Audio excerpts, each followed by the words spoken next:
কার কথা বলব, কার বিরুদ্ধে প্রতিবাদ করব?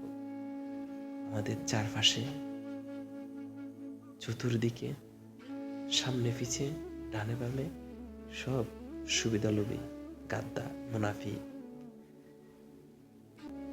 এটাই আমাদের বাংলাদেশ, এটাই বাস্তবতা। পৃথিবীতে অনেক মানুষ আছে, কিছু কিছু মানুষের কষ্ট শুনতেই কষ্ট লাগে, কিছু কিছু মানুষের কষ্ট শুনতেই নিজের কষ্ট বেড়ে যায়। আজকে আসার সময় একটা জায়গায় এমন করুণ দৃশ্য দেখে এসেছি। একটা মা, বিধবা মা, কান্না করে করে রান্না করছে। তার ছেলে একটা কারখানার মধ্যে দুর্ঘটনার শিকার হয়ে বিছানায় কাতরাচ্ছে।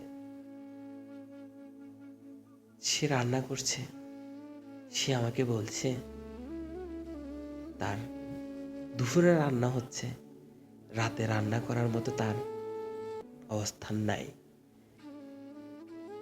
তো কিছু কিছু মানুষ আমাদের চারপাশে আমরা দেখছি, তাদের কষ্ট শুনলেই আমাদের কষ্ট বেড়ে যায়।